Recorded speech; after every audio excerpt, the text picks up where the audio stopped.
Assalamualaikum warahmatullahi wabarakatuh. Halo sahabat sejuta kisah. Bagaimana dengan pekerjaan Anda hari ini? Mudah-mudahan bisa berjalan sesuai dengan apa yang Anda harapkan.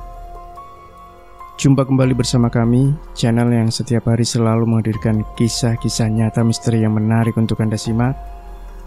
Dan untuk kesempatan kali ini, kami akan berbagi sebuah kisah nyata misteri yang berjudul Pengalaman KKN Nyata Tak Kasat Mata.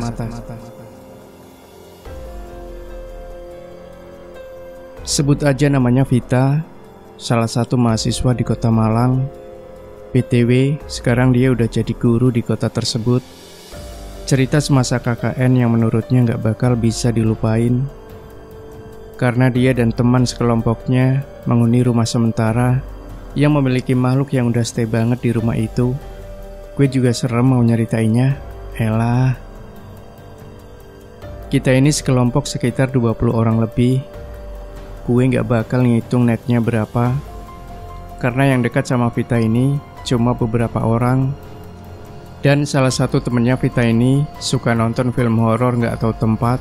Jadi asal dia gabut nonton horor, ya gas. Kita masuk ke inti cerita. Vita dan kawan-kawannya melaksanakan KKN kurang lebih 28 hari di lokasi desa yang mempunyai sebuah mitos tersendiri. Entah gue nggak tahu ini mitos juga ada di mana, tapi yang pasti gue baru tahu di desa ini ada mitos begituan. Mereka tiba di hari Rabu sore menjelang malam karena mereka pendatang dan orang yang dianggap tetua di desa tersebut menyuruh mereka untuk meminta izin kepada tuan dari tanah yang akan ditinggali mereka untuk sementara waktu ini. Sebut aja tetua tersebut Pak Alif. Beliau tangan kanan dari perangkat desa dan umurnya beliau adalah, dan rumornya beliau adalah orang pintar dari desa tersebut. Malam itu juga kita dan kelompoknya memenuhi syarat yang diberikan Pak Ali. Aku gak jadi ikut ya, ngantuk, ucap Vita kepada Rian, ketua kelompok. Aku juga ya. Aku pun. Aku beres-beres aja ya, ucap semua perempuan yang ada di kelompok Rian. Tapi Reni sama Tasya wajib ikut ya, kalian kan bawahanku, ucap Rian sambil merapikan bajunya. Tasya dan Reni tak bisa mengelak karena mereka memang berangkat dari kelompok tersebut. Oke, ucap Reni dan Tasya. Gimana Mas Rian, sudah siap? Tanya Pak Alif. Sudah Pak. Sudah Pak. Berangkat sekarang Pak, balik tanya Rian. Tak lama mereka pun berangkat. Jarak dari rumah penginapan sampai tempat yang dituju tak terlalu jauh. Parkirnya di sini aja ya Mas, suruh Pak Alif. Oh, sudah sampai ya Pak? Baik Pak, ucap Rian. Parkir neng kene sing rapi, ojo nutup dalan. Kunci stang, dalane sepi, ucap Rian kepada anggota yang ikut. Parkir di sini yang rapi, jangan nutupin jalan. Kunci stang, jalannya sepi. Kok medeni yo Yan? Jero kono enek omahe wong po? Tanya Edi kepada Rian. Kok serem ya Yan? Dalam sana apa ada rumah orang? Iya cok, peteng, sahut Rika, salah satu peserta yang ceplas-ceplos. Iya anjir, gelap. Wes wakilah, kakek omong. Manut ngono pilo, jawab Rian. Udah, lu nih banyak omong, turut gitu aja sih. Sudah Pak, lanjut, ucap Rian kepada Pak Alif. Di tengah perjalanan, Rian bertanya kepada Pak Alif, apa masih jauh Pak? Apa masih jauh Pak? Tanya Rian. Itu sudah nggak jauh, jawab Pak Alif sambil menunjuk sebuah punden yang terlihat secara visual bahwa itu kepunden keramat. Cuh, sontak ucap Rika. Lambemu, ucap Tasa sambil melotot kepada Rika. Gimana? Ada apa di belakang? Tanya Pak Alif. Oh enggak pak, nggak ada apa-apa. Ini langsung masuk pak, lanjut tanya Rian. Mereka pun masuk ke dalam kawasan kepunden keramat tersebut. Sementara itu, di rumah penginapan, jam menunjukkan pukul 1 malam. Kok koyo enek sing teko? Tapi kok ra ono swara motore? Oh, motore dituntun paling. Wis yamene kok. Ucap Vita dalam hati, mencoba memecah kesunyian. Fit, setane teko Fit. Ucap Alia sambil menutup layar laptop dengan jemarinya. Fit, hantunya dateng Fit. Weki lo, wis yamene cek wae nontoni ngono kuwi. Bubuk kono lo, ucap kesal Vita. Kamu itu udah jam segini masih aja nonton gituan. Tidur sana. Sejenak Vita merebahkan tubuhnya yang kaku dan menumpangkan kepala di atas lengannya. Nit. Suara pintu terbuka terdengar sekelebat. Sontak pandangan Vita berfokus pada pintu kamar tersebut. Astagfirullah, ucap Vita dalam hati kaget. Sosok yang tak jelas di tengah gelap lampu kamar. Separuh wajah mengintip dari balik pintu. Patenono laptopmu. Ayo bubuk, ucap Vita kepada Alia. Matiin laptopmu, ayo tidur. Nanti cuma kirim doa sama minta izin aja, supaya progres kalian di desa ini gak ada kendala, ucap Pak Alif. Kepunden tersebut berisikan satu makam yang diyakini keramat di desa tersebut.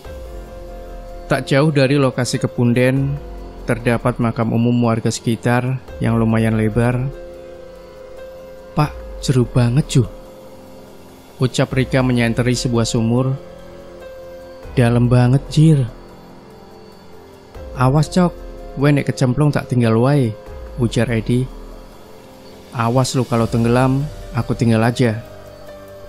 Tak jauh dari lokasi kepunden terdapat satu sumur tua. Sumur katrol yang jarang dipergunakan warga sekitar.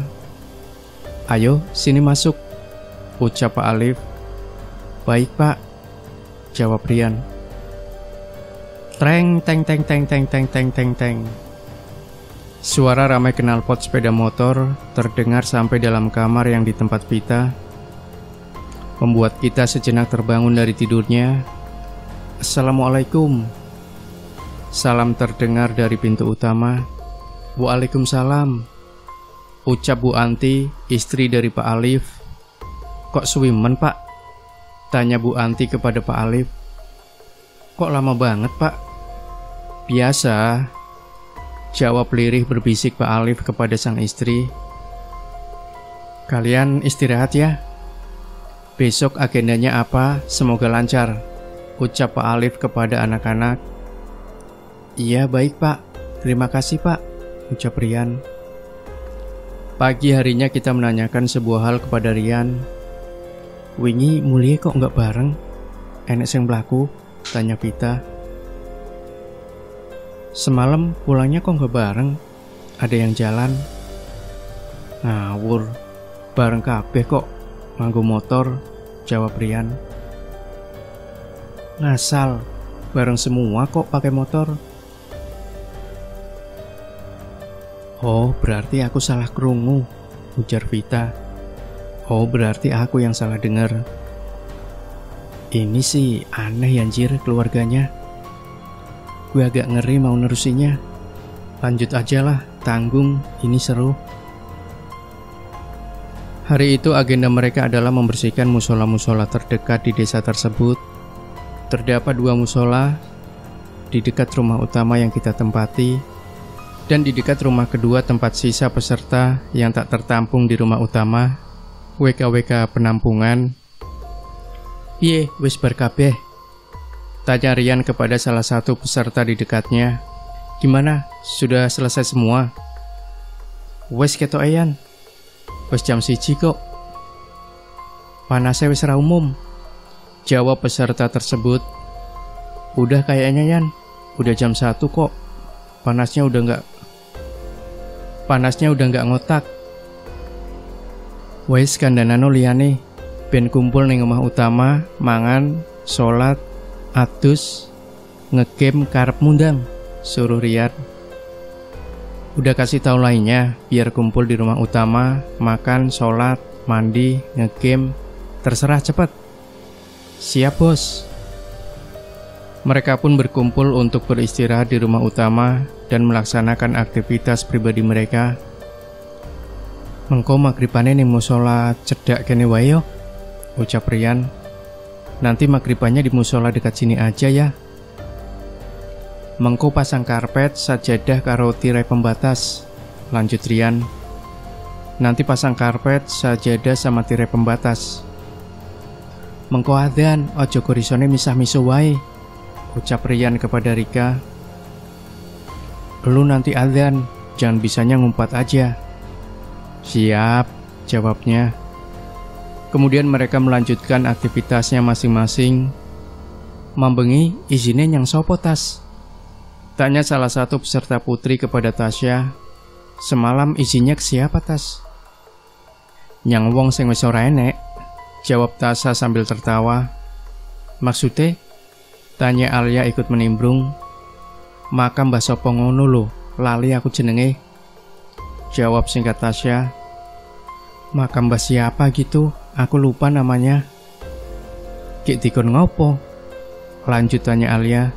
Terus disuruh apa? Wes ngono kae lah, kaya wong nyekar. Ya gitulah, kayak nyekar. Nama makamnya ada yang tahu, tapi nggak bisa disebut ya, terlalu spesifik dan berbahaya. Menjelang maghrib, Vita dan kawan-kawan menuju lokasi musola, sholat berjamaah. Sebelumnya sebagian peserta pria sudah ada yang standby untuk mempersiapkan masuk waktu maghrib, seperti apa yang disuruh Rian siang tadi. Di tengah perjalanan menuju musola, tepatnya ujung tikungan dekat jembatan kecil, seperti ada hal yang menatapnya dengan tajam. Namun baginya itu hal biasa dan mulai menghiraukannya. Pandangannya beralih fokus pada bapak-bapak tua berbaju gamis. Bapak iku imame toh? Tanya Vita pada Rian. Bapak ini imamnya ya? Ketoke iyo, dee koyoke bar wudu ning Blumbang, jawab Rian. Kayaknya iya, dia kayak habis wudu di Blumbang.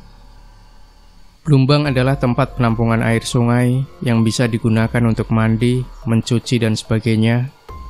Monggo pak, sapa Rian kepada bapak tua tersebut. Jawabnya hanya mengangguk. Ayo nak, kok belum dimulai? Tanya ibu-ibu warga sekitar. Sebentar ya bu, nunggu imamnya tadi di luar, jawab Rian. Bapak imam yang mana? Jawab ibu tersebut bingung. Ya yang tadi bu, jawab Rian. Udah dimulai aja tuh, kamu aja imamnya, sahut Vita. Setelah selesai berjamaah, salah satu dari ibu-ibu tersebut menjelaskan sesuatu, bahwa nak, musola ini emang jarang dipakai kalau nggak ada yang bersihin. Kecuali ada anak KKN yang rajin seperti kalian, jelas ibu tersebut. Sebelumnya juga ada anak KKN di sini, di rumah yang kalian tempati juga, tapi nggak pernah pakai musola ini, lanjutnya. Sepulang dari musola, tak ada yang memikirkan hal aneh dari bapak tua berbaju gamis tersebut. Mungkin cuma numpang wudhu, lalu sholat di rumah, ucap Vita. Di tengah perjalanan menuju rumah utama, Vita melirik ke arah jembatan yang dilewatinya sore tadi. Ada suara yang membuat langkahnya terhenti. Benar saja, sesosok pocong berubah besar sedang mengawasinya dari jembatan. Vita tetap mencoba tenang tanpa berteriak ataupun lari menjauhi jembatan. Ia takut membuat teman-temannya merasa tak nyaman melanjutkan kegiatan tersebut. Vita memalingkan pandangannya dan menahan rasa takut itu sendirian. Bergetar tubuhnya sambil berdoa dalam hati, semoga ia dapat terlelap dengan tenang malam ini. Sesampainya di malam keempat kegiatan tersebut, salah satu makhluk di rumah itu mulai eksis berkegiatan.